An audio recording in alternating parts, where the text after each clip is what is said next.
This book was generated using Speakter's AI voices. You can create human-like voiceovers in over 50 languages. In the heart of London stood a luxurious flat, a testament to the opulent lifestyle of its owner.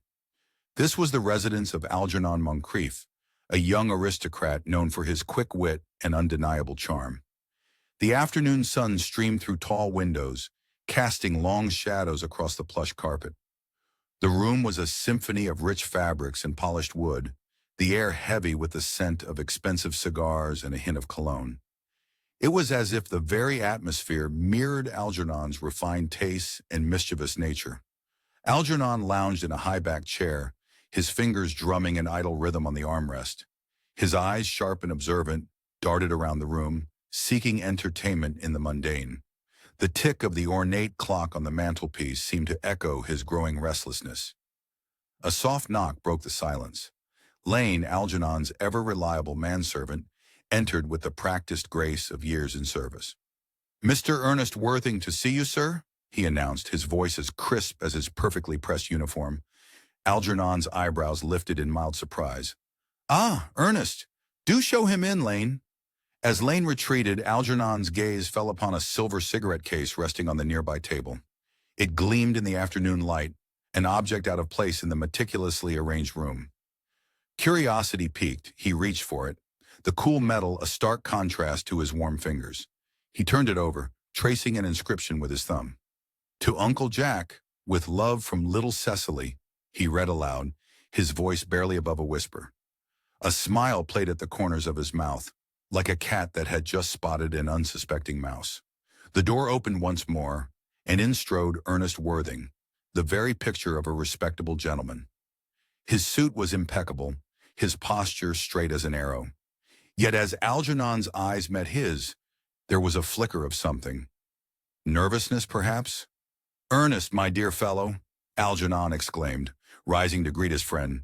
They shook hands warmly, but Algernon's grip lingered a moment longer than necessary, his eyes never leaving Ernest's face.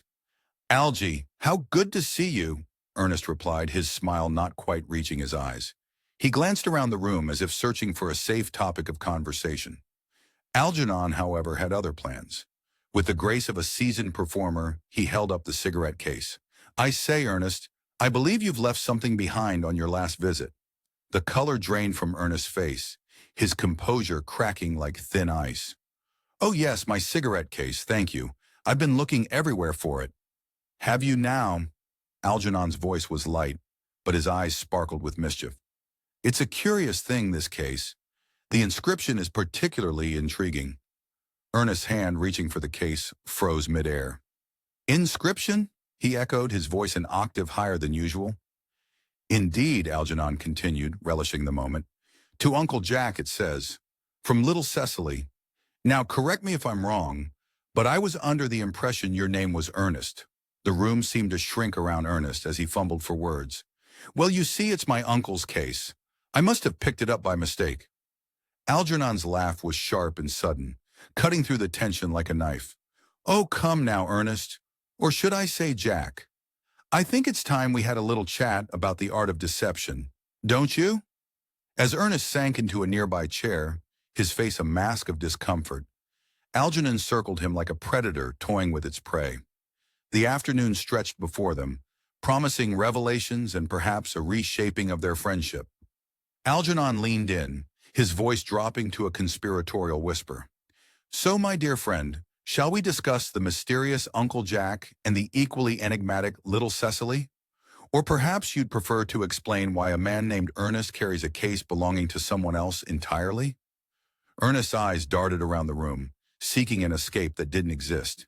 His carefully constructed world was teetering on the edge of collapse, and Algernon held the power to push it over. As the clock chimed the hour, Ernest realized that his carefully guarded secrets were about to unravel, thread by treacherous thread. Ernest Worthing's carefully constructed facade began to crumble. Under Algernon's relentless questioning, the weight of his deception pressed heavily upon him. The opulent drawing room of Algernon's London flat seemed to shrink, its lavish furnishings bearing silent witness to the unraveling of Ernest's elaborate lie.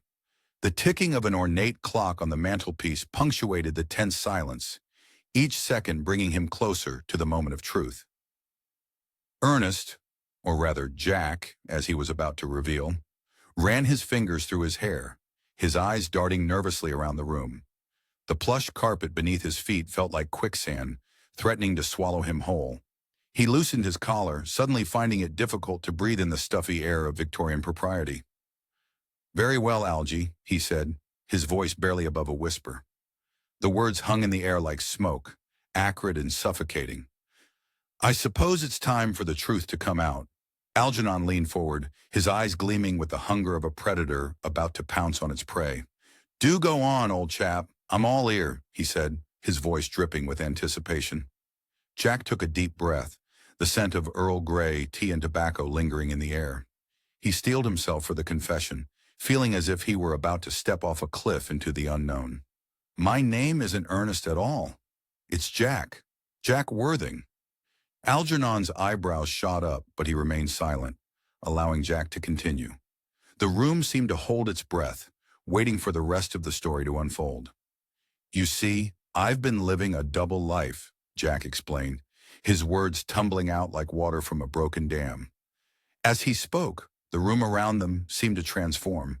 The walls faded away, replaced by rolling green hills and a stately country manor.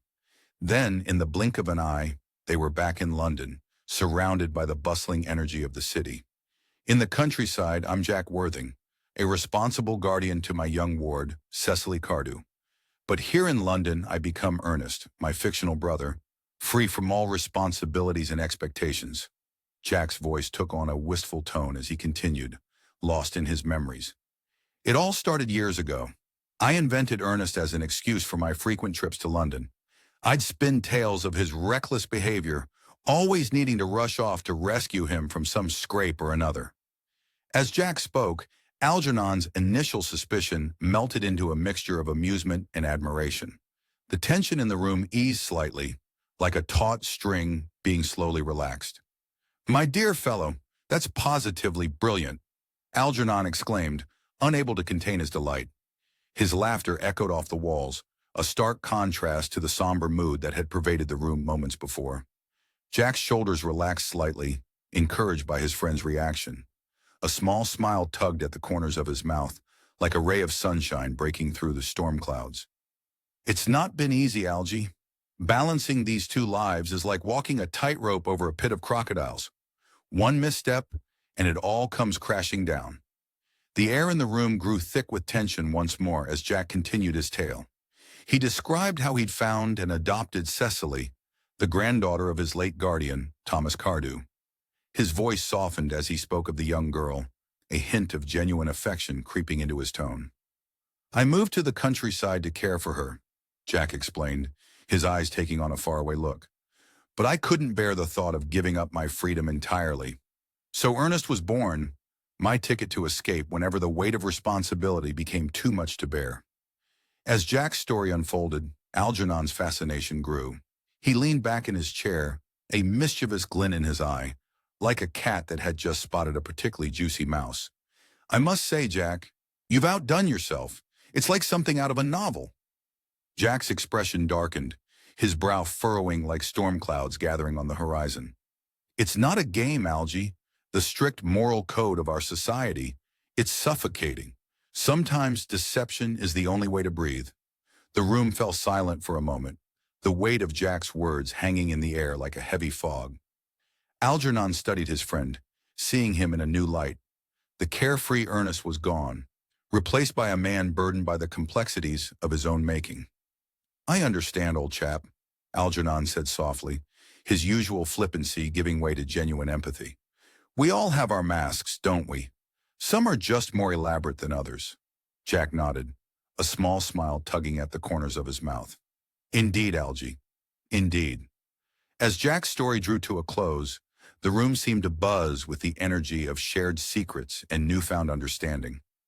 Both men sat in contemplative silence, forever changed by the revelations of the day. Just as Jack was about to speak again, Algernon's face lit up with a sudden, mischievous glow. His eyes sparkled with barely contained excitement, like a child with a delicious secret.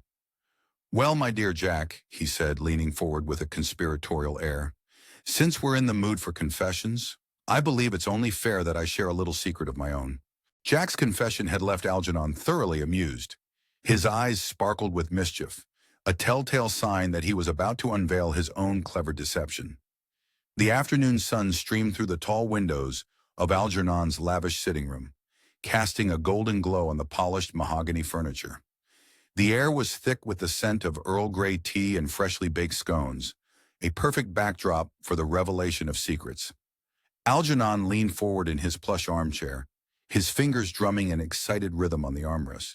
"My dear Jack," he began, his voice low and conspiratorial, "allow me to introduce you to the art of bun-burying." The word hung in the air like a tantalizing mystery, as intriguing as the curl of smoke from Algernon's forgotten cigarette. Jack's eyebrows shot up, his curiosity piqued. "Bun-burying? What on earth is that?" A sly smile spread across Algernon's face, like a cat who just cornered a particularly juicy mouse. "It's quite simple, really. I've invented an imaginary invalid friend named Bunbury. Whenever I wish to avoid an unwelcome social obligation, I simply claim that I must visit my poor, sick friend." As Algernon spoke, the room seemed to come alive with the ghosts of avoided social engagements. His eyes danced with barely contained glee as he regaled Jack with tales of narrow escapes from tedious dinner parties and suffocating family gatherings. Each story was more outrageous than the last, painting a vivid picture of a man who had elevated social evasion to an art form. "You should see how I manipulate my dear Aunt Augusta," Algernon chuckled, referring to Lady Bracknell. His voice took on a theatrical tone as he mimicked his aunt's stern demeanor. "One mention of Bunbury's failing health, and she's practically shooing me out the door." Jack listened, his face a canvas of conflicting emotions, admiration warring with disbelief. The ticking of the ornate clock on the mantelpiece punctuated the silence as he processed this information. "But isn't that rather dishonest?" he ventured, his voice tinged with a hint of moral uncertainty. Algernon waved his hand dismissively, sending a waft of cigarette smoke swirling through the air. "My dear fellow, it's a necessary survival tactic in our restrictive society.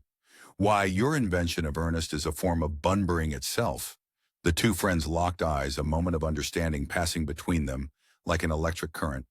They began to compare notes on their respective methods of escaping social constraints, finding common ground in their clever manipulations. The conversation flowed like a well-aged wine, rich with the flavors of shared secrets and mutual understanding. As the afternoon wore on, their discussion took on a competitive edge. The gentle clink of teacups was replaced by the more robust sound of brandy glasses as the conversation heated up. "My Bunbury is far more elaborate than your Ernest," Algernon boasted, his chest puffing out slightly like a proud peacock. Jack scoffed, rising to the challenge. He set his glass down with a sharp tap. "Elaborate, perhaps, but my Ernest has a whole life in the country. That's far more effective." The debate raged on, their voices rising and falling like the tide. The room crackled with energy, filled with the sound of laughter and the clink of glasses as they toasted their fictional creations. "To Bunbury!" Algernon declared, raising his glass high. The crystal caught the light, sending prisms dancing across the walls. "To Ernest," Jack countered, not to be outdone. As the golden afternoon light filtered through the windows, casting long shadows across the room, the two men settled into a comfortable silence. They sipped their drinks, lost in thought, each contemplating the web of lies they had woven around themselves. Slowly a realization dawned on both of them, as palpable as the warmth of the fading sunlight on their skin. These fabrications, these imaginary friends and relatives, had become more than just convenient excuses. They were lifelines, escape routes from the suffocating expectations of their society. The weight of this realization hung in the air, unspoken but tangible. It was a bittersweet moment, tinged with both the thrill of their shared secret and the faint unease of acknowledging how much they depended on these lies. As the sun began to set, casting a warm glow over the room, Jack and Algernon sat in companionable silence. The ticking of the clock seemed to grow louder, marking the passage of time, and the inevitability of future social engagements that would require their clever evasions. Jack's gaze drifted to the window, where he caught sight of a familiar figure approaching the house. His heart skipped a beat as he recognized the elegant silhouette of Gwendolyn. Suddenly, the room with its plush furnishings and the lingering scent of brandy seemed to fade away. All he could focus on was the imminent arrival of the woman who had captured his heart. As the doorbell chimed, Jack found himself torn between the comfort of his friendship with Algernon and the excitement of seeing Gwendolyn. Little did he know that this moment would be the catalyst for a series of events that would put his carefully constructed double life to the ultimate test. The opulent drawing room, with its plush velvet curtains and gilded mirrors, faded into a hazy backdrop. Jack felt as if he and Gwendolyn were the only two people in the world. The scent of fresh roses from a nearby vase mingled with the faint aroma of Earl Grey tea, creating an intoxicating atmosphere. With trembling hands, Jack reached for Gwendolyn's delicate fingers. His voice, barely above a whisper, quivered with emotion as he declared his love. "Gwendolyn, my darling," he began, words tumbling out like a rushing river. "I've loved you from the moment I first laid eyes on you. Will you do me the extraordinary honor of becoming my wife?" Time seemed to stand still. Jack's heart raced, each beat echoing in his ears as he awaited her response. Gwendolyn's face lit up like a midsummer sunrise. Her lips curved into a radiant smile, her eyes sparkling with joy. "Oh, Ernest," she exclaimed, her voice melodious with happiness. "I've dreamed of this moment for so long. Of course I'll marry you." She paused, a mischievous twinkle in her eye. "You know, I've always longed to marry someone named Ernest. There's something about the name that inspires absolute confidence." Their blissful moment shattered like fine china as the door burst open. Lady Bracknell, Gwendolyn's mother, swept into the room like a storm cloud on a sunny day. Her imposing figure, draped in expensive silks and adorned with glittering jewels, commanded immediate attention. The air in the room seemed to chill by several degrees. "Gwendolyn, what is the meaning of this?" Lady Bracknell's voice cut through the air like a knife, sharp and unforgiving. As Gwendolyn explained their engagement, her words tumbling out in excited bursts, Lady Bracknell's eyes narrowed, her gaze fixed on Jack with the intensity of a hawk eyeing its prey, making him feel small and insignificant. "Very well," she said, her tone as cold as a winter's night. "Mr. Worthing, a word with you, if you please." What followed was an interrogation that would have made even the most hardened criminal squirm. Lady Bracknell fired questions at Jack like a general leading a relentless assault, her words precise and cutting. "What is your income? Your property? Your family background?" Jack felt like a butterfly pinned to a board, unable to escape the piercing gaze of Lady Bracknell. He answered as best he could, his palms growing sweaty and his collar feeling increasingly tight. He spoke of his substantial income, his country house, all the while feeling the weight of Lady Bracknell's judgment pressing down on him like a physical force. Then came the question that made Jack's blood run cold, sending a shiver down his spine. "And your parents?" Lady Bracknell inquired, her eyebrow arched like a drawn bow. Jack's stomach twisted into knots, his mouth suddenly dry. He swallowed hard, knowing the truth he was about to reveal could shatter his dreams of marrying Gwendolyn. I'm afraid I don't know my parents, Lady Bracknell," he stammered, his voice barely audible. "You see, I was found as a baby, in a handbag, at Victoria Station." The room fell silent, as if all the air had been sucked out of it. The ticking of the ornate clock on the mantelpiece seemed deafening in the stillness. Lady Bracknell's face contorted in horror, her complexion paling to match the pristine white of her lace collar. "A handbag?" she gasped, her voice a mixture of disbelief and disgust. The word handbag hung in the air like a foul odor. Jack hurried to explain about Mr. Thomas Cardew, his late guardian who had discovered him, but it was too late. Lady Bracknell had already made up her mind, her expression as unyielding as stone. "Mr. Worthing," she declared, her voice as final as a judge delivering a sentence, "I'm afraid this match is quite impossible. To be born, or at least bred, in a handbag, whether it had handles or not, seems to me to display a contempt for the ordinary decencies of family life that reminds one of the worst excesses of the French Revolution. With that, Lady Bracknell swept out of the room, her silk skirts rustling like angry whispers. She dragged a protesting Gwendolen behind her, like a ship towing a reluctant lifeboat. Gwendolyn's pleas fell on deaf ears as she was pulled from the room. Jack stood frozen, his dreams crumbling around him like a sandcastle at high tide. The once warm and inviting drawing room now felt cold and oppressive, closing in on him from all sides. As the door closed behind them with a resounding thud, Algernon, who had been watching the scene unfold with barely concealed amusement, finally spoke. "I told you, Jack," he said, a smirk playing on his lips. "Some relative always turns up." But all was not lost. As Gwendolen was pulled from the room, she managed to catch Jack's eye. In that fleeting moment, a silent promise passed between them. Her gaze, filled with determination and love, spoke volumes. She would wait for him, come what may. And in that promise, Jack found a glimmer of hope, a tiny flame that would keep burning through the storms to come. As the echoes of Lady Bracknell's tirade faded, Algernon's expression shifted from amusement to curiosity. "Jack," he said, his tone suddenly serious, "tell me more about your ward, Cecily. Is she truly as young and beautiful as you've described?" A spark of interest gleamed in Algernon's eyes, hinting at the birth of a daring plan that would soon set in motion a whirlwind of events neither man could have anticipated. Algernon found himself captivated by Jack's descriptions of his young and beautiful ward, Cecily. The allure of meeting her in person sparked a daring plan in his mind. The summer sun blazed overhead, its heat shimmering off the winding country road as Algernon's carriage rattled towards Jack's estate. His heart raced with anticipation, a mischievous glint in his eye as he rehearsed his role as Ernest, Jack's fictional brother. The air was thick with the scent of wildflowers and freshly cut grass, nature's perfume mingling with the leather of the carriage seats. As the manor house in Woolton, Hertfordshire came into view, its grand facade looming before him, Algernon felt a flutter of excitement in his chest. He took a deep breath, straightening his jacket as he stepped out onto the gravel drive. The crunch beneath his polished shoes seemed to echo his racing heartbeat.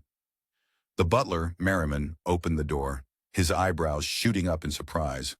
Algernon's charm offensive began immediately, his voice smooth as silk. "Good day," he purred. "I'm Ernest Worthing, Jack's brother. I do hope I'm not intruding." Merriman's mouth fell open, words failing him momentarily. "Mr. Ernest? We weren't expecting you, sir." The housekeeper, Miss Prism, appeared behind Merriman, her curiosity piqued.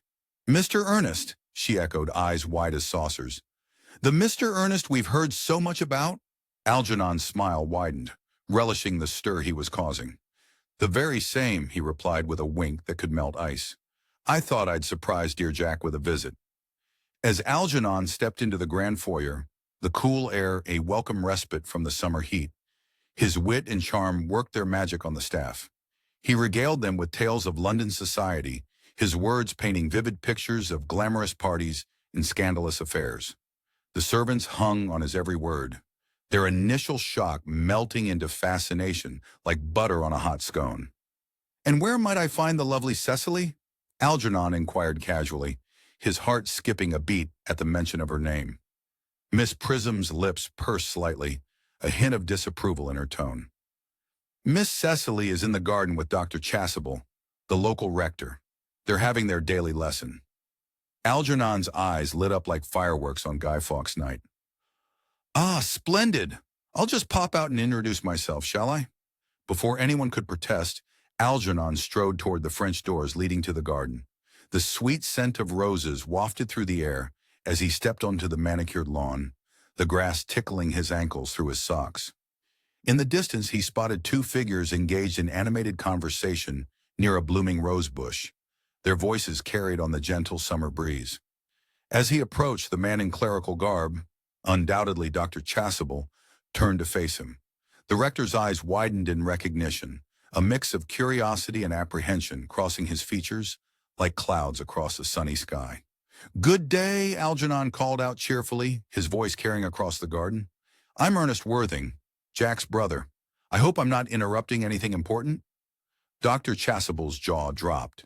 his surprise as evident as if Algernon had announced he was the Archbishop of Canterbury. "Ernest? The Ernest we've heard so much about?" He glanced nervously at Miss Prism, who had hurried after Algernon like a mother hen chasing an errant chick. Algernon's charm offensive went into full swing, his words flowing like honey. He regaled them with tales of his supposed wicked life in London, each story more outrageous than the last. Dr. Chasuble listened with a mixture of horror and fascination, while Miss Prism's initial skepticism slowly gave way to grudging admiration for Algernon's quick wit. As they conversed, a gentle rustle of fabric caught Algernon's attention. He turned to see a vision of loveliness approaching. Cecily, even more beautiful than Jack had described. Her golden curls bounced in the sunlight like a halo, and her eyes sparkled with curiosity as she took in the scene before her. Algernon's breath caught in his throat, his heart pounding like a drum.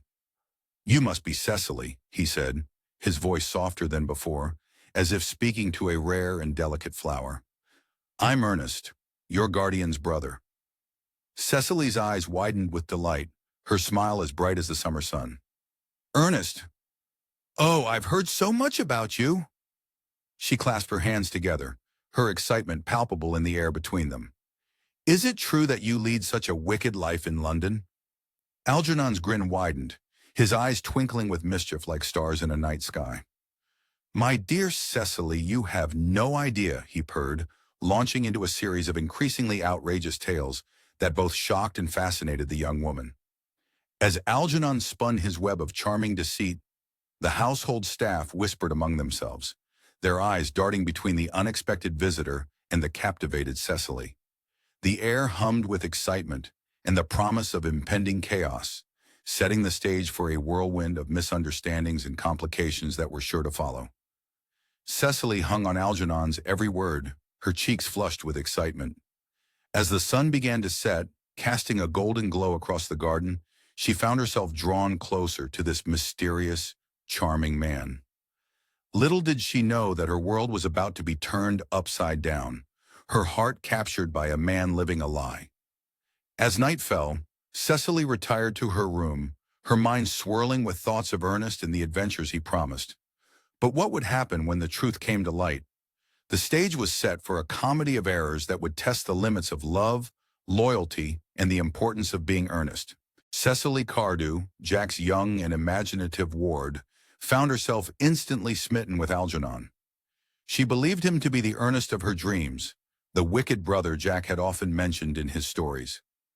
The garden was a symphony of colors and scents, a living canvas that mirrored Cecily's vibrant imagination.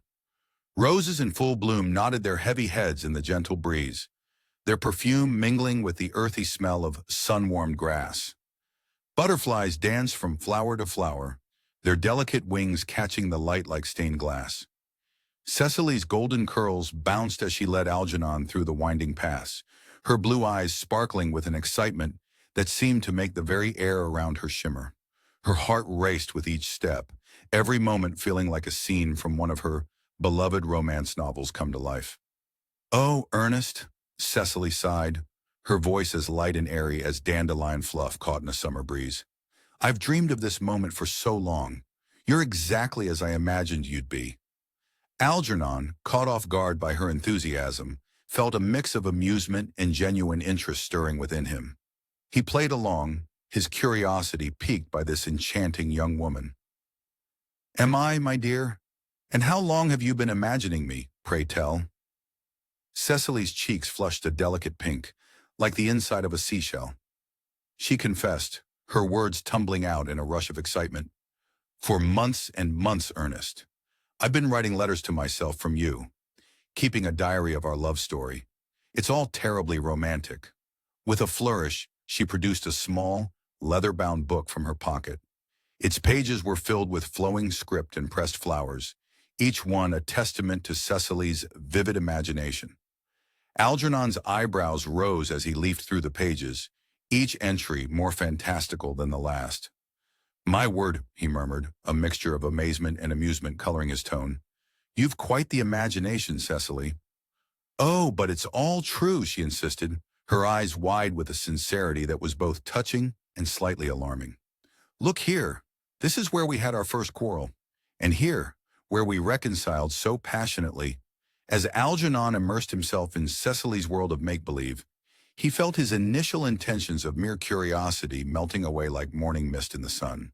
The garden seemed to fade into the background, leaving only the two of them in a world of their own creation. "Cecily," he said softly, taking her hand in his. The touch sent a jolt through him, unexpected and thrilling.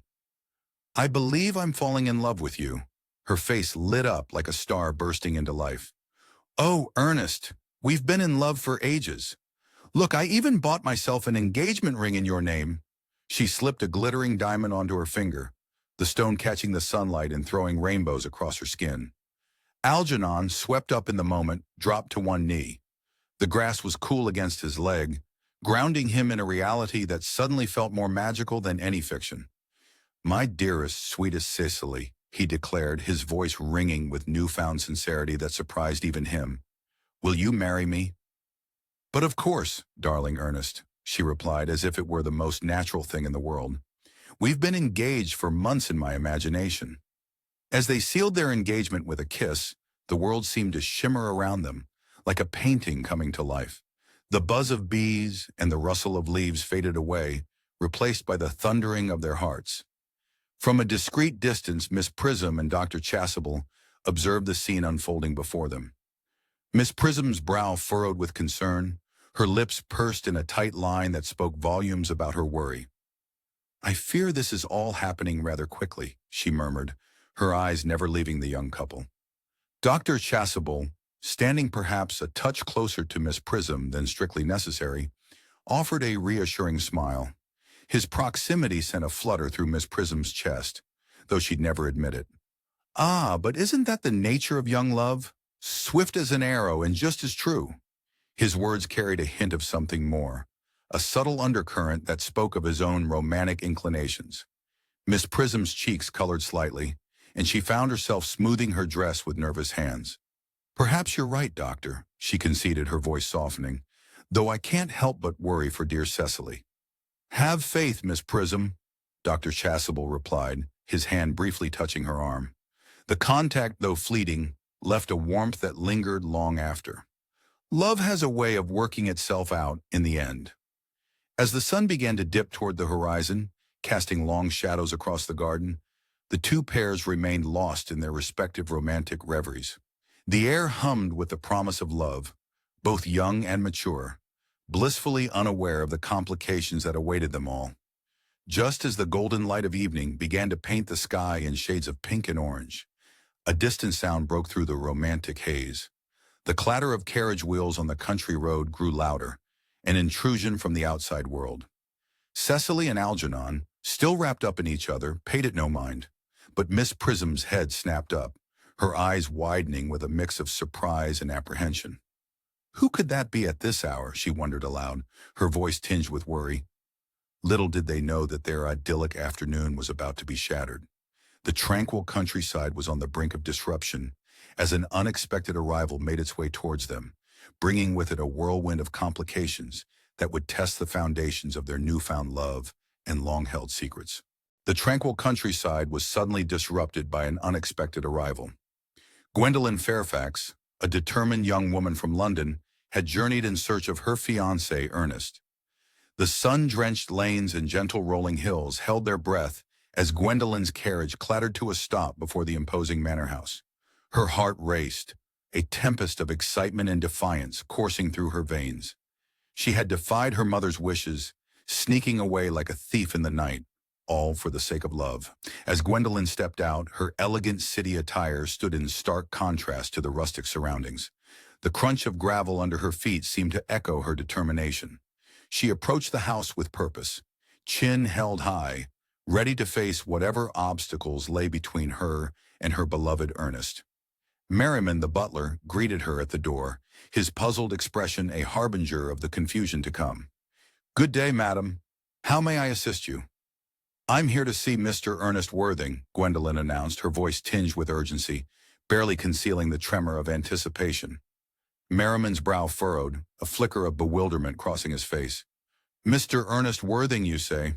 I'm afraid there's been some Well, if you'd kindly wait in the garden, I'll see what can be done. As Gwendolen made her way to the garden, the sweet scent of roses enveloped her, a stark contrast to the acrid city air she'd left behind. It was there she encountered Cecily, a vision of youthful innocence amid the blooming flowers. The two young women, like butterflies drawn to the same flower, found an immediate kinship. Their conversation fluttered from one topic to another, eventually landing on the subject of their shared affection for men named Ernest. "Oh, how wonderful!" Cecily exclaimed, her eyes sparkling with delight. "You must tell me all about your Ernest." Gwendolen, basking in the warmth of newfound friendship, began to speak of her Ernest in London, a man of wit and charm, the very picture of sophistication. Meanwhile, Cecily painted a picture of her own Ernest, who had just proposed in this very garden, his words still echoing in the gentle rustle of leaves. As they compared notes, a seed of doubt began to take root. The Ernest they each described seemed at once familiar and foreign, like a reflection in a warped mirror. The air grew thick with tension, the earlier camaraderie giving way to a subtle rivalry. "When exactly did Ernest propose to you, my dear?" Gwendolen asked, her voice honey-sweet but laced with suspicion. Cecily, her cheeks flushing, replied, "Why, just this morning in the garden. It was ever so romantic." Gwendolen's smile faltered, a crack in her composed facade. "This morning? But that's impossible. My Ernest is in London." The realization dawned on them like a sudden storm cloud blotting out the sun. They were both claiming to be engaged to Ernest Worthing, yet their stories couldn't be more different.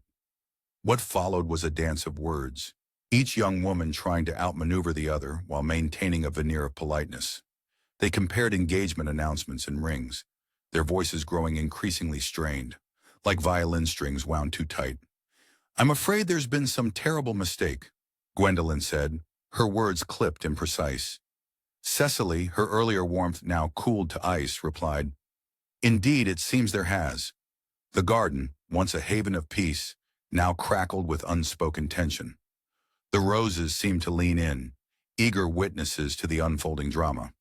Just as the situation teetered on the brink of open hostility, fate threw another wrench into the works.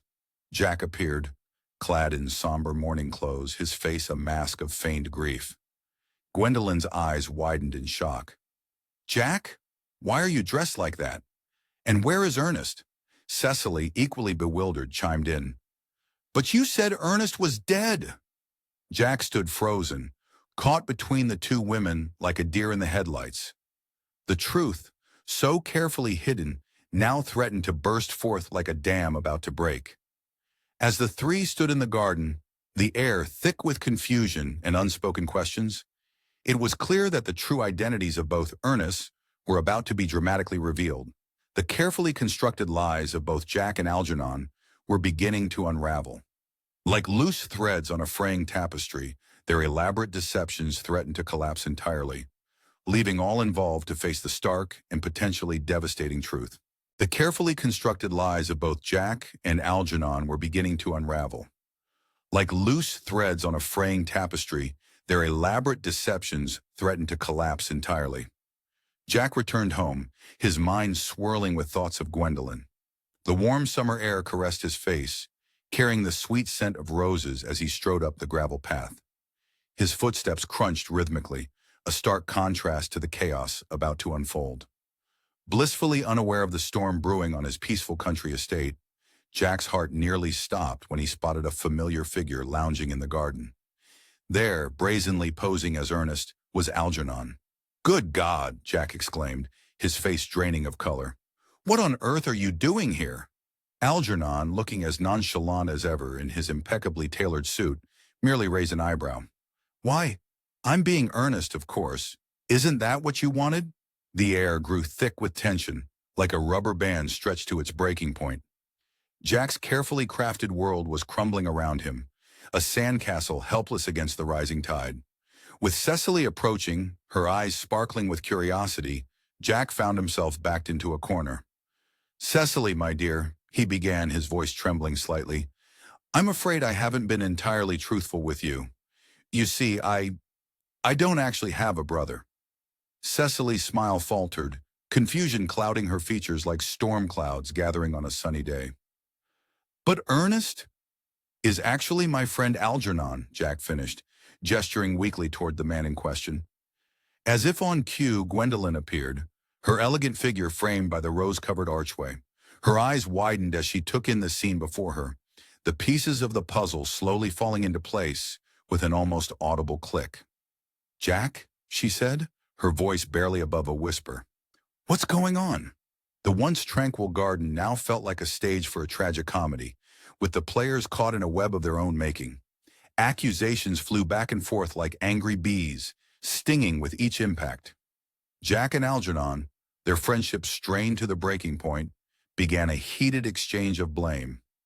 "If you hadn't insisted on this ridiculous bunburying nonsense," Jack hissed, his face flushed with anger and embarrassment. Algernon scoffed, his usual charm giving way to defensiveness.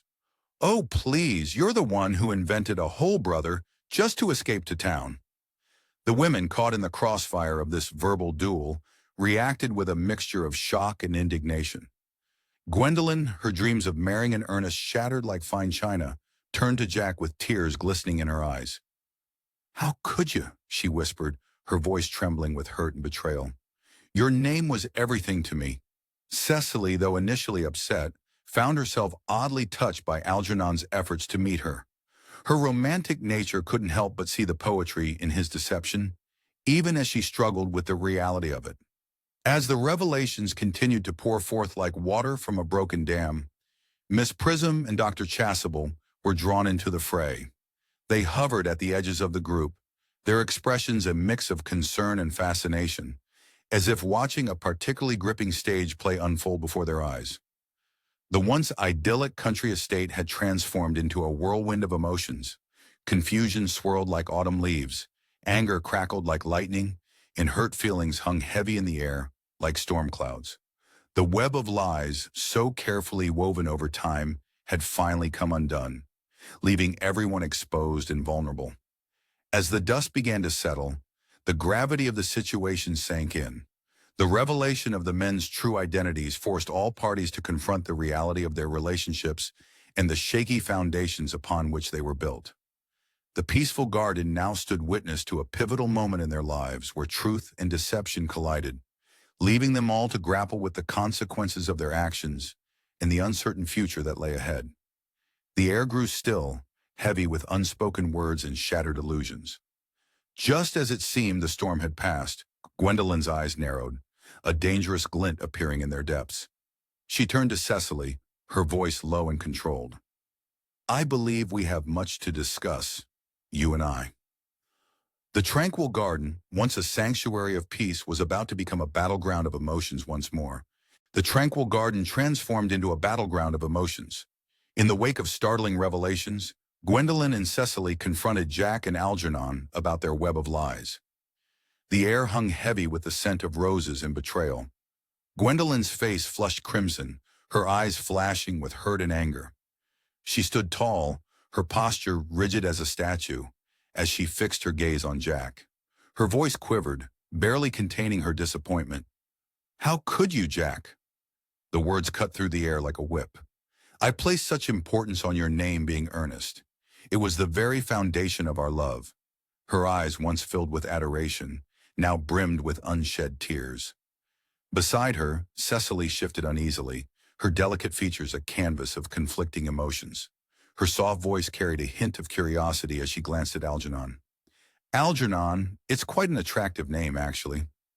She bit her lip, clearly torn between anger and a flicker of forgiveness. Jack and Algernon exchanged guilty glances, cornered like foxes in a hunt. The weight of their deceptions hung in the air, as tangible as the perfume of the nearby flower beds.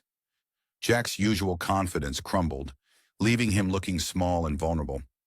He cleared his throat, the sound harsh in the tense silence. We have not been entirely truthful," he stammered, the words tasting bitter on his tongue. "Neither of us is actually named Ernest." The confession burst forth like a dam breaking. Jack revealed his elaborate scheme of escaping to the city under the guise of visiting a fictional brother. His words tumbled out, painting a picture of a man trapped by societal expectations, seeking freedom through deception. Algernon, with a mix of shame and defiance, admitted to his bunburying ways and his impersonation of Ernest to meet Cecily. His usual flippancy was gone, replaced by genuine remorse. "It was never our intention to hurt you," Algernon said, his voice low and urgent. "We were trapped, like butterflies, in a net of our own making." The women listened, their expressions a kaleidoscope of disbelief, hurt, and dawning understanding. The men they thought they knew were crumbling before their eyes, revealing the flawed, complex individuals beneath the facade. Gwendolen and Cecily, initially united in their righteous anger, found themselves on shifting ground. They exchanged glances, a silent conversation passing between them. The importance they had placed on the name Ernest suddenly seemed trivial, a societal construct that had blinded them to the true nature of love and trust. "Perhaps," Cecily ventured, her voice barely above a whisper, "we've been too hasty in our judgments." Gwendolen nodded slowly, her rigid posture softening ever so slightly. The men, sensing a glimmer of hope, seized the moment. Their pleas for forgiveness echoed through the garden, mingling with the gentle rustle of leaves and the distant chirping of birds. They spoke of societal pressures, of the suffocating expectations that had driven them to seek freedom through deception. As the emotional storm raged on, Miss Prism and Dr. Chasuble arrived on the scene. Their own budding romance a stark contrast to the turmoil before them. They moved among the young couples like gentle shepherds offering words of wisdom and comfort. "My dear young friends," Dr. Chasuble intoned, his voice carrying the weight of years of pastoral guidance, "remember that forgiveness is the fragrance that the violet sheds on the heel that has crushed it." Miss Prism nodded sagely, adding, "And often it is through our mistakes that we truly come to know ourselves and others." Their presence seemed to calm the tempestuous atmosphere, like oil on troubled waters. The garden, once a battlefield of emotions, slowly transformed into a place of reflection and potential reconciliation. The path forward remained uncertain, but as the sun began to set, casting long shadows across the lawn, there was a sense that perhaps, just perhaps, love and understanding might yet prevail over deception and misunderstanding. As the group stood in contemplative silence, the distant sound of carriage wheels crunching on gravel broke through their reverie. Heads turned towards the sound, curiosity and apprehension mingling in the air. Who could be arriving at such a crucial moment? The tension, which had just begun to dissipate, suddenly crackled anew. As the carriage drew nearer, its occupant still hidden from view, the garden held its breath, poised on the edge of yet another revelation that threatened to upend their world once more. Chaos reigned at the country estate, a whirlwind of confusion and misunderstandings. The situation, already teetering on the brink of absurdity, was about to be thrown into further disarray by an unexpected arrival. The air in the drawing room felt thick with anticipation, like the calm before a storm. Suddenly, the door burst open with a thunderous crack, causing everyone to jump. Lady Bracknell swept in, her presence as commanding as a general leading troops into battle. Her eyes, sharp as a hawk's, scanned the room, taking in every detail and every person with laser-like precision. "Gwendolen!" she barked, her voice cutting through the stunned silence. "What is the meaning of this impromptu excursion to the country?" Before Gwendolen could stammer out a response, Lady Bracknell's gaze fell upon her nephew. "Algernon?" she exclaimed, her eyebrows shooting up so high they threatened to disappear into her hairline. "What on earth are you doing here?" Algernon opened his mouth, but no words came out. He looked like a fish out of water, gasping for air. Lady Bracknell's attention, however, had already moved on. Her eyes narrowed as they landed on Cecily, who stood beside Algernon, her delicate features a stark contrast to the older woman's stern countenance. "And who?" Lady Bracknell asked, her voice dripping with suspicion. "Might this be?" The room held its breath. Algernon cleared his throat, the sound as loud as a gunshot in the tense silence.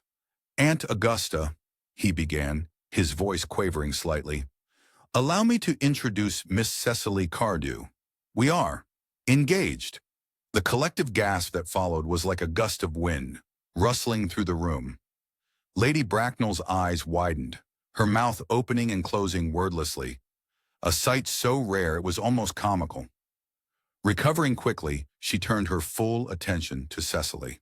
The young woman found herself subjected to a barrage of questions, each one fired off with the precision of a seasoned interrogator. Lady Bracknell's voice rang out, echoing off the walls as she demanded to know about Cecily's family, her education, her financial situation. To her credit, Cecily stood her ground. Her responses were clear and confident, though her hands clasped tightly in front of her betrayed her nervousness.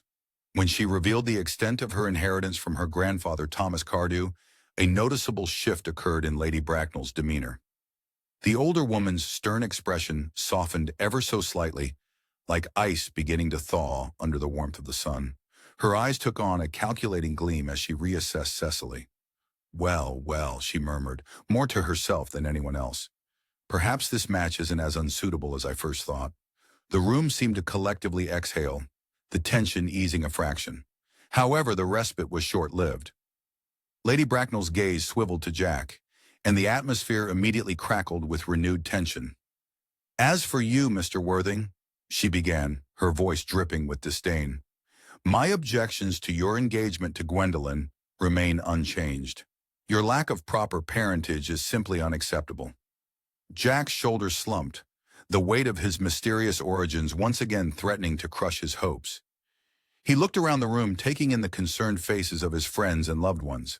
With a deep breath, he straightened his spine and met Lady Bracknell's steely gaze. "I believe it's time I shared the full story of my unusual beginnings," he announced, his voice steady despite the tremor in his hands. As Jack recounted the tale of his discovery in a handbag at Victoria Station, the room fell into a hushed silence. The story unfolded like a bizarre fairy tale, each detail more outlandish than the last. The ticking of the grandfather clock in the corner seemed to grow louder with each passing moment, marking the beats of this extraordinary tale. Reactions varied wildly among the listeners. Algernon's face contorted with barely suppressed laughter, his eyes dancing with mirth at the absurdity of it all. Gwendolen, in contrast, gazed at Jack with unwavering devotion, her love seemingly strengthened by this revelation of his vulnerable past. Cecily leaned forward, her eyes wide with fascination, drinking in every word of this real-life mystery. Dr. Chasuble stroked his chin thoughtfully, no doubt pondering the philosophical implications of identity and fate. Lady Bracknell's presence loomed large, a constant reminder of the societal expectations and class distinctions that threatened to derail the happiness of the young couples. As Jack's tale came to an end, the air in the room felt heavy with unresolved tension. The central conflicts of class, identity, and societal expectations hung in the balance, their resolution far from certain.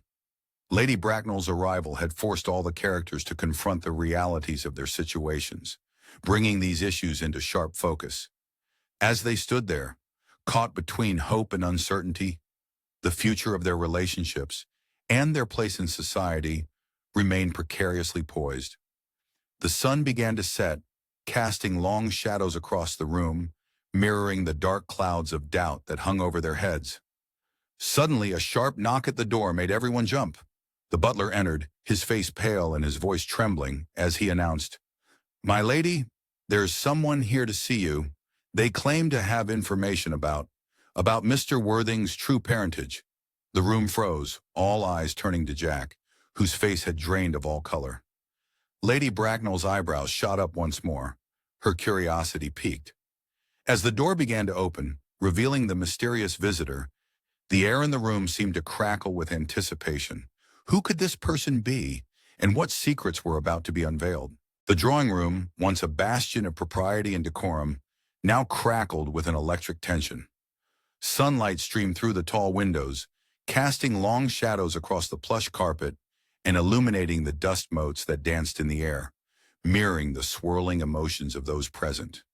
"Good heavens," Lady Bracknell exclaimed, her usually composed demeanor slipping for a moment. Her voice quavered, barely above a whisper, as if speaking any louder might shatter the fragile moment. "That handbag, it sounds remarkably similar to one my sister, Mrs. Moncrief, lost many years ago under the most peculiar circumstances." The room fell silent, the air thick with anticipation. Even the ticking of the ornate grandfather clock in the corner seemed to pause. holding its breath along with the assembled company. Lady Bracknell's piercing gaze fixed on Jack, who stood frozen, his heart pounding like a drum in his chest. Each beat echoed in his ears, drowning out all other sounds as he waited for her next words. "Tell me, Jack," Lady Bracknell said, leaning forward in her seat, her eyes never leaving his face. "Do you recall any distinguishing features of this handbag?" Jack's brow furrowed in concentration, his mind racing back to the few details he knew of his mysterious origins. "Well," he began, his voice rough with emotion, "it was rather large, made of dark leather, with a peculiar brass clasp shaped like a lion's head," Lady Bracknell finished, her face pale as milk, her hand flying to her throat in shock. The revelation hit the room like a thunderclap, the truth as tangible as the afternoon sunlight streaming through the windows. Jack, the man of mysterious origins, was actually Algernon's older brother, the long-lost son of Lady Bracknell's sister. Gwendolen gasped, her hand flying to her mouth, her eyes wide with wonder and disbelief. Cecily's gaze darted between Jack and Algernon, her expression a mixture of confusion and amazement. Algernon himself stood slack-jawed, his usual wit deserting him in the face of this extraordinary turn of events. As the initial shock began to subside, the atmosphere in the room shifted like quicksand. Lady Bracknell, her earlier disapproval melting away like snow in spring, suddenly viewed Jack in a new light. Her nephew. The very thought seemed to soften the sharp edges of her demeanor, and a hint of a smile played at the corners of her mouth. "Well, this changes everything," she declared, her voice regaining its usual authoritative tone. "I suppose we must revisit the question of your suitability for Gwendolen, mustn't we?" Gwendolen beamed, her eyes shining with joy as she looked at Jack. The earlier deceptions that had threatened to tear them apart now seemed trivial in comparison to this miraculous family reunion. She reached out, her fingers intertwining with Jack's, the warmth of his hand anchoring her in this sea of revelations. Algernon, recovering his composure, strode across the room to Jack. The plush carpet muffled his footsteps, but the weight of the moment hung heavy in the air. The two men, who had sparred and bickered like schoolboys, now faced each other as brothers. Their eyes met, and in that moment, years of rivalry melted away, replaced by a bond as strong and unexpected as their newfound kinship. "Well, brother," Algernon said, his voice thick with emotion, a lump forming in his throat. "It seems we have some catching up to do." Jack nodded, unable to speak past the tightness in his chest. He reached out and clasped Algernon's hand, the gesture speaking volumes where words failed. The touch was firm, reassuring, a physical manifestation of their new relationship. Cecily, caught up in the whirlwind of emotions, found herself drawn to Gwendolen. The two young women who had been at odds earlier now shared conspiratorial smiles, united in their joy for Jack and Algernon. Their earlier rivalry seemed petty and insignificant in the face of such a momentous revelation. As the room buzzed with excitement and disbelief, Miss Prism, who had been watching the scene unfold with growing agitation, suddenly stepped forward. Her face was a canvas of conflicting emotions: guilt, relief, and a desperate need for absolution. Her hands twisted the fabric of her skirt, betraying her inner turmoil. I must confess," she stammered, her voice quavering like a leaf in the wind. "I believe I can shed some light on this extraordinary situation." All eyes turned to Miss Prism, who seemed to shrink under the weight of their collective gaze.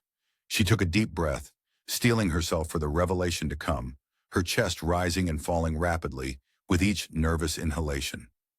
"You see," she began, her words tumbling out in a rush. "Many years ago, when I was but a young woman, I made a terrible mistake. I was entrusted with the care of a baby, a beautiful boy child. One day, in a moment of distraction, I accidentally left the baby in a handbag at Victoria Station." A collective gasp rippled through the room, the sound like a gust of wind through autumn leaves. Miss Prism pressed on, her face flushed with shame and relief, her eyes glistening with unshed tears. "In my confusion, I took with me the manuscript of my 3-volume novel instead. It was a dreadful mix-up, one that has haunted me all these years." As Miss Prism's confession hung in the air, the final piece of the puzzle fell into place.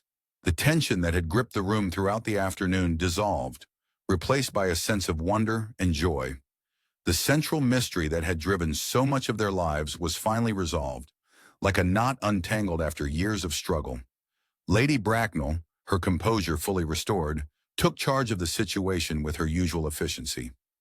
"Well," she said, her voice ringing with authority, "it seems we have much to celebrate.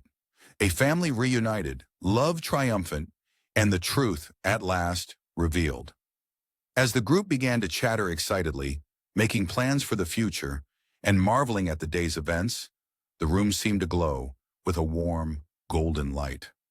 The afternoon that had begun with deception and confusion had transformed into something beautiful, a testament to the unpredictable nature of life and love. Yet as the excitement began to settle, a new question arose, one that had been overshadowed by the day's revelations. Jack, his mind reeling from the discovery of his true identity, suddenly realized there was one more mystery to solve. His voice, barely audible above the chatter, cut through the room like a knife. "But if I'm Algernon's brother, then what? What is my real name?" The room fell silent once more, all eyes turning to Jack. The answer to this final question hung in the air, tantalizing and just out of reach as the chapter drew to a close. The drawing room fell silent as Jack's true identity was revealed. His real name, as fate would have it, was indeed Ernest. The air in the room grew thick with tension, as if the very walls were holding their breath. Sunlight streamed through the tall windows, casting long shadows across the plush carpet and illuminating the stunned faces of those present. Jack, or rather Ernest, stood frozen in the center of the room, his mind reeling from the irony of his unwitting honesty throughout his elaborate deceptions. His heart pounded in his chest, each beat echoing in his ears like a drum. The weight of his newfound identity pressed down on him, threatening to buckle his knees. Gwendolyn's eyes widened, a mixture of surprise and delight dancing across her features. She stepped towards Ernest, her silk dress rustling softly with each movement. Her hand reached out to touch his arm, as if to confirm he was real. "Ernest," she breathed, her voice barely above a whisper. "You've been Ernest all along." The tension in the room snapped like a taut string, dissolving into laughter. It started as a chuckle, then grew into a full-bodied roar, a release of the pent-up anxiety that had gripped them all. The sound bounced off the ornate walls, filling every corner of the room with mirth. Lady Bracknell, ever the picture of composure, allowed herself a small smile. Her eyes, usually sharp and critical, softened for a moment. "Well," she declared, her voice cutting through the laughter like a knife through butter, "it seems we have all been victims of a most extraordinary coincidence." With Lady Bracknell's newfound approval, Ernest and Gwendolyn's engagement was reaffirmed. They stood hand in hand, their fingers intertwined, their faces glowing with the warmth of love and relief. The touch of skin on skin sent sparks of electricity through them both, a physical manifestation of their joy. Across the room, Algernon and Cecily shared a look of pure elation, their own engagement now secure in the eyes of society. Algernon's roguish grin softened into a genuine smile, while Cecily's eyes sparkled with unshed tears of happiness. The group gathered closer, their voices overlapping like waves on a shore, as they marveled at the strange series of events that had led them to this moment. Misunderstandings unraveled like loose threads, revealing the tapestry of truth beneath. Ernest, still adjusting to his true identity, felt a surge of emotion as he looked around at his newfound family. It was as if a fog had lifted, revealing a landscape he had always known but never truly seen. Algernon, no longer just a friend but a brother, clapped him on the back with genuine affection. The warmth of his hand lingered, a testament to their newfound kinship. Lady Bracknell, his aunt, regarded him with a mixture of exasperation and fondness that spoke volumes of their shared blood. Her usually stern face softened, lines of worry replaced by the gentle creases of a smile. Gwendolyn, her eyes shining with unshed tears of happiness, turned to Ernest. "My darling," she said, her voice filled with conviction, "I always knew the importance of your name. And now to discover that you are Ernest in both name and nature, it's more than I could have ever hoped for." Her words hung in the air like a sweet perfume, enveloping them both in a cocoon of love. Cecily and Algernon, caught up in the infectious joy, began to plan their future together. Their whirlwind romance, once frowned upon, now bloomed under the approving gaze of their elders. Cecily's laughter rang out like bells as Algernon whispered promises of adventure in her ear, each word painting a picture of the life they would share. Lady Bracknell, having navigated the complexities of the situation with the skill of a seasoned admiral, gave her blessings to both unions. Her sharp eyes softened as she watched the young couples, perhaps remembering her own youthful romance. The weight of societal expectations seemed to lift from her shoulders, replaced by a newfound appreciation for love in all its forms. In a corner of the room, Miss Prism and Dr. Chasuble stood close together, their hands almost touching. Inspired by the young lovers, they exchanged shy glances, a spark of potential romance flickering between them. The air around them crackled with unspoken possibilities.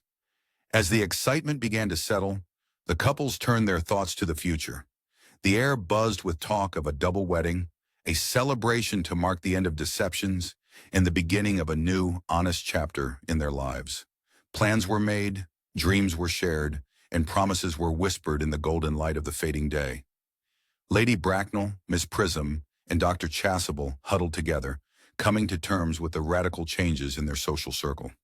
Their world had been turned upside down, but as they watched the happiness radiating from the young couples, they couldn't help but feel that perhaps change wasn't such a bad thing after all. The rigid structures of their society seemed to bend and flex, making room for love and honesty. The sun began to set outside, casting a warm, golden glow through the windows. Long shadows stretched across the room, painting everything in hues of amber and rose. As the dust settled on their extraordinary day, the characters began to plan for the double wedding.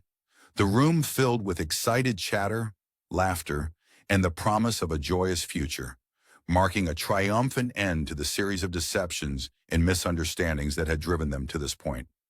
As night fell, the importance of being earnest had never been more clear. The truth, once feared and hidden, now shone brightly, illuminating a path forward filled with love, laughter, and the promise of happily ever after. The drawing room, once a stage for elaborate deceptions, now stood as a testament to the power of honesty and the enduring strength of love. This book was generated using Speakter's AI voices. You can create human-like voiceovers in over 50 languages.